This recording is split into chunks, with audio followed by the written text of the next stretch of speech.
Nah, kita lanjut ke soal berikutnya. Berikut ini pernyataan yang memperlemah informasi yang disajikan. Nah, kalau kita tugasnya adalah mencari pernyataan yang memperlemah, maka cari pernyataan yang melawan informasi yang diberikan. Oke, di sini dibilang penggunaan krim pagi sangat dianjurkan untuk menjaga kulit tetap lembab, terlebih apabila kulit banyak terpapar sinar matahari.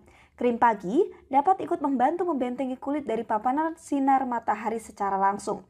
Penggunaan krim pagi harus dibarengi dengan sunblock agar lebih maksimal fungsinya. Nah, berarti di sini kan si informasinya itu dia mengunggulkan penggunaan krim pagi untuk melindungi dan menjaga kulit tetap lembab. Oke, yang A, pemakaian sunblock membuat fungsi krim pagi lebih maksimal, itu betul. Kalau yang B, pengaplikasian krim pagi harus digunakan secara teratur. Nah, dia tidak terlalu dibahas ya. Kalau yang C, krim pagi dapat membantu kulit untuk tetap terlindungi dari debu. Ini bisa jadi tapi tidak dibahas secara langsung. Kalau yang D, perempuan yang terbiasa menggunakan krim pagi cenderung memiliki kulit yang sehat. Ini justru dia memperkuat. Yang E, untuk beberapa orang terkadang krim pagi dapat menimbulkan jerawat di wajah. Nah, ini dia salah satu pernyataan yang memperlemah. Kenapa? Karena di sini menonjolkan kelebihan penggunaan krim pagi, sedangkan yang E ini memberikan gambaran dampak buruk dari penggunaan si krim pagi tersebut.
Halo teman-teman, mari kita bahas soal tentang pengetahuan kuantitatif.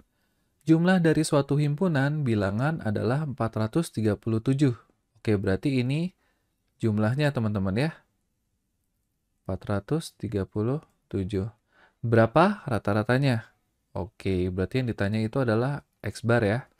Putuskan apakah pernyataan 1 dan 2 berikut cukup untuk menjawab pertanyaan tersebut. Oke, Pernyataan 1 katanya bilangan terbesar adalah 46 dan bilangan terkecil adalah 17. Nah, apabila diketahui pernyataan 1 ini, apakah kita bisa mengetahui rata-ratanya? Ternyata nggak bisa ya teman-teman ya. Jadi pernyataan 1 aja itu nggak bisa nih untuk mengetahui berapa rata-ratanya. Karena walaupun kita hanya tahu besar dan kecilnya, tetap nggak bisa teman-teman. Oke, untuk yang 2 gimana? Anggota himpunan bilangan adalah 19. Nah, anggota himpunan bilangan ini dengan kata lain adalah N ya teman-teman, yaitu banyaknya data. Maka apa? Rata-rata X bar, oke, berarti X bar itu kan sama dengan jumlah data dibagi dengan banyaknya data. Nah, berarti jumlah datanya ada, banyaknya datanya ada. Artinya apa? Kita bisa mencari nih rata-ratanya dengan pernyataan 2 saja, teman-teman. Nah, berarti gimana simpulannya? Jawabannya yang B, teman-teman ya. 2 saja cukup untuk menjawab pertanyaan, tetapi 1 itu tidak cukup.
Halo teman-teman, di sini kita akan membahas soal berikut.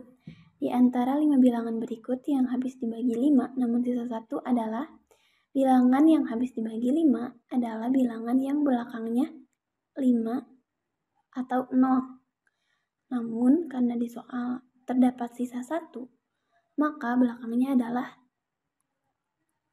5 ditambah 1 atau 0 ditambah 1. Yaitu 6 atau 1. Maka kita tinggal mencari bilangan yang belakangnya 6 atau 1. Maka jawabannya yang D.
Baik, di sini ada soal diagram berikut menampilkan data mengenai persebaran siswa berdasarkan ekstrakurikuler yang diikutinya pada kelas A dan kelas B.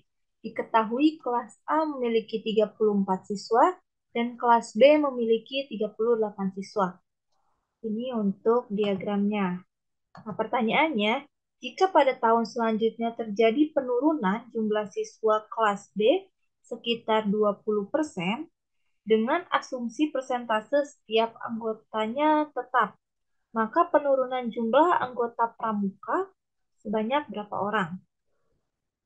Nah, kita hitung terlebih dahulu bahwa bisa kita peroleh siswa selanjutnya ini adalah siswa sekarang dikurangi penurunan siswanya. Nah, siswa sekarang itu kan di sini ada 38 siswa. Nah, jumlah siswa penurunannya bisa dihitung dengan 38 dikali 20%. Jadi, hasilnya itu bahwa siswa tahun selanjutnya ada 30 orang. Nah, dengan asumsi persentase setiap anggota ekstrakurikulernya tetap, anggota pramuka kelas D ini ada 29%. Jadi, tahun selanjutnya itu adalah 9 orang. Kita bisa hitung juga anggota pramuka sekarangnya yang siswanya masih 38 ini adalah 11 orang. Jadi, jumlah penurunan anggota pramuka sebanyak 11 dikurangi 9, yaitu 2 orang.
Baik, di sini ada soal diagram berikut menampilkan data mengenai persebaran siswa berdasarkan ekstrakurikuler yang diikutinya pada kelas A dan kelas B. Diketahui kelas A ini memiliki 34 siswa dan kelas B memiliki 38 siswa. Nah, di sini untuk pertanyaannya, dari seluruh siswa kedua kelas, berapa persentase anggota silat pada kelas A?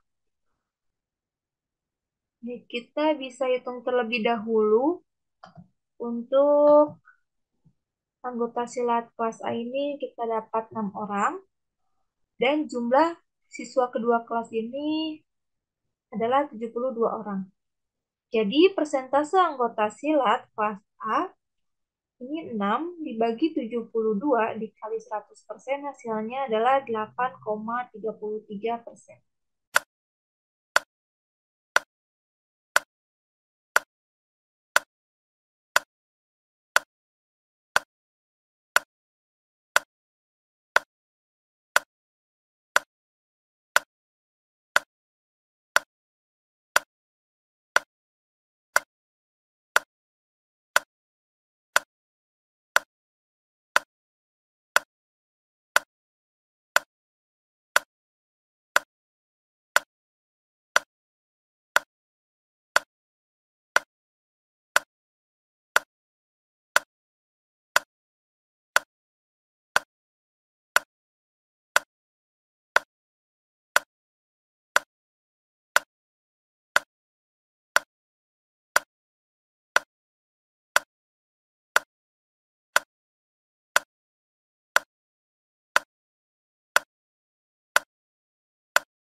Untuk soal berikutnya, ini ada soal nomor 2 ya, masih melanjutkan dari soal sebelumnya, yaitu masih mengenai teks 1. Yang ditanyakan untuk untuk soal nomor 2 ini yaitu mengenai tujuan penulis adalah A. Menyarankan masyarakat akan urgensi menghadapi bencana alam. B. Mengedukasi masyarakat tentang 3 langkah strategis dalam menghadapi bencana alam. C. Mendorong kesadaran dan kesiapan masyarakat dalam menghadapi bencana alam melalui pendekatan pencegahan, mitigasi, dan peringatan dini. D. Memperkenalkan 3 langkah krusial yang harus diikuti oleh masyarakat dalam menghadapi bencana alam. Atau E. Mengajak masyarakat untuk berperan aktif dalam bencana alam. Oke. Kita lihat ya. Di sini kita lihat pembahasannya. Untuk A, menyadarkan masyarakat akan urgensi menghadapi bencana alam. Oke, di dalam teks di sini dijelaskan ya bahwa urgensi menghadapi bencana alam itu memang dijelaskan di dalam teks gitu ya. Menyadarkan masyarakat. Nah, tapi di dalam teks A ini kurang lengkap karena urgensi yang seperti apa yang dituju oleh penulis begitu ya dalam menghadapi bencana alam. Jadi ini bisa jadi benar, tapi ini kurang lengkap ya. Namun kita lihat dulu untuk opsi selanjutnya. Untuk opsi yang lainnya. Untuk opsi B,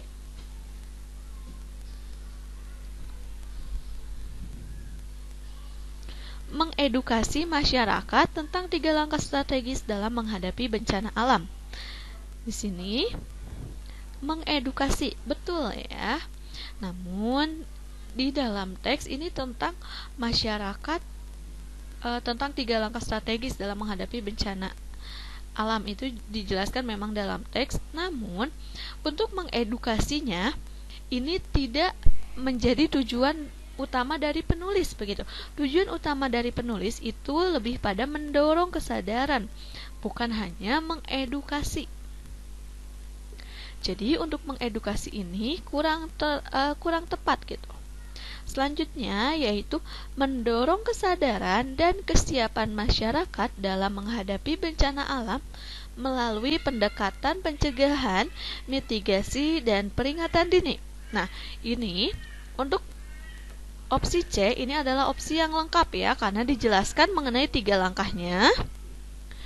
Juga di sini dijelaskan bagaimana di sini di kalimat yang terakhir perlu dilatih kepada masyarakat melalui sosialisasi dan simulasi berkelanjutan. Artinya, ini adalah mendorong kesadaran dan kesiapan gitu ya masyarakat. Jadi untuk opsi C ini opsi yang lengkap dan bisa dikatakan sebagai tujuan dari penulis. Tapi kita lihat dulu pada opsi D. Memperkenalkan 3 langkah krusial yang harus diikuti oleh masyarakat dalam menghadapi bencana. Oke, di dalam teks memang terdapat 3 langkah dalam menghadapi bencana, tetapi tujuan utamanya bukan hanya memperkenalkan. Karena tujuan utama tadi adalah mendorong kesadaran. Jadi untuk opsi D, ini opsi yang tidak tepat juga atau yang kurang tepat. Selanjutnya kita lihat pada opsi E. Mengajak masyarakat untuk berperan aktif dalam bencana alam. Berperan aktif ini justru tidak dijelaskan, apalagi dalam bencana alam gitu. Yang dijelaskan adalah cara untuk menghadapi bencana alam, bukan berperan aktif saat bencana alam begitu ya. Sehingga opsi E sudah dipastikan adalah opsi yang tidak tepat. Jadi tujuan dari penulis pada teks 1 ini yaitu adalah C. Mendorong kesadaran dan kesiapan masyarakat dalam menghadapi bencana alam melalui pendekatan pencegahan, mitigasi, dan peringatan dini.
Nah, berikutnya ini adalah soal nomor 25 ya, masih tadi menggunakan teks 9.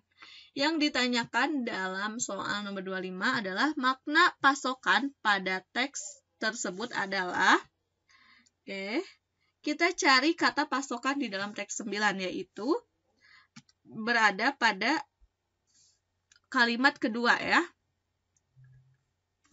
Pasokan yang sedikit di pasar membuat harga gula melambung tinggi. Nah, kita lihat di sini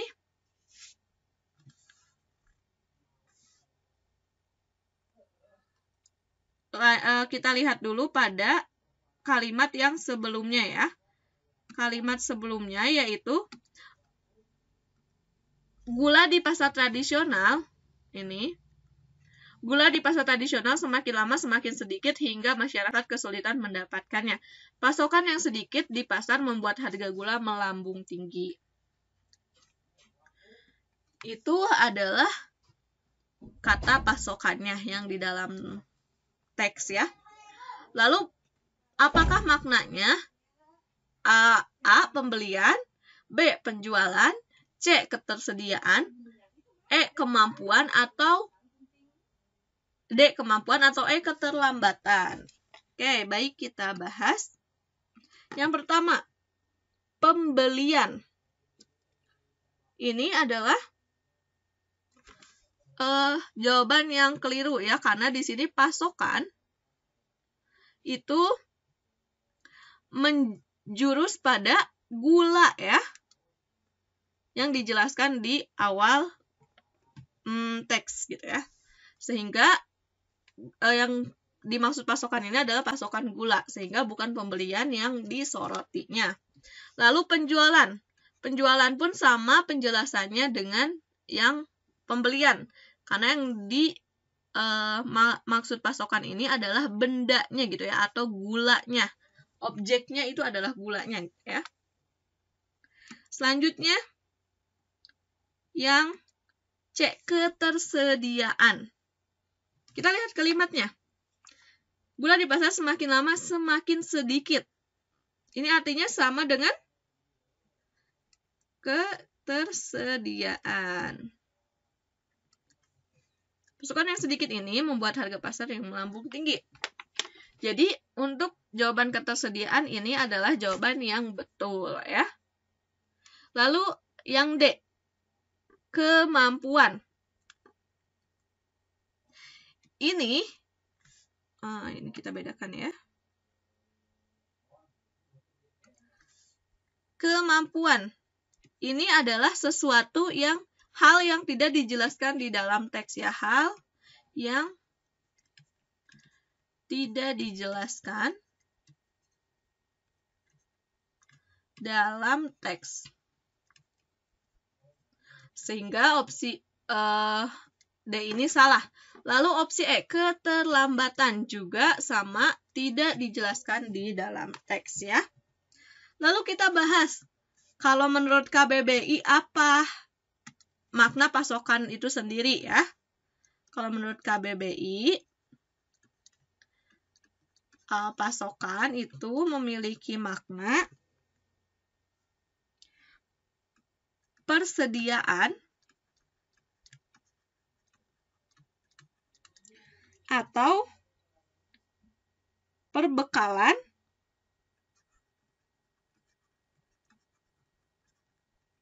atau supply. Sehingga dari KBBI ini sesuai dengan opsi yang C ya. Jadi untuk teks 9 makna pasokannya yaitu adalah yang C, ketersediaan.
Next, for the number 2, according to paragraph, which of the following is true of chickenpox virus?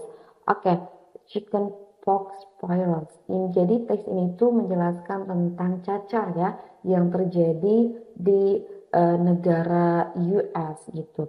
Nah, di sini berarti mencari pernyataan yang benar mengenai cacar tersebut. Kita lihat di opsi A, it leads to a potentially deadly disease in adults. Nah, katanya bahwa ini itu dikenakannya itu hanya untuk kebanyakan itu penyakitnya itu terkenanya untuk dewasa. Padahal di sini sudah dijelaskan bahwa both children and adults, top the young, are particularly vulnerable. Bahwa baik itu anak-anak maupun dewasa juga terkena penyakit ini gitu. The disease can last for up to 14 days and can occur in both children and adults. So ini salah. Opsi kedua, it is associated with a possibly permanent rise. Nah di sini opsi B itu salah. Kenapa? Karena ada kata flattening di sini. Surface develop a flattening its worse that can spread. Nah, yang artinya itu sebentar untuk mendeskripsikan bintik karena cacar, seperti itu ya. Di opsi C, it is easily transmittable by an affected individual. Ini sangat mudah terinfeksi gitu oleh seseorang gitu. Jadi cacar itu gampang sekali untuk menularnya. Ini sudah benar ya. Berarti yang opsi D dan E ini itu salah. So the answer is C.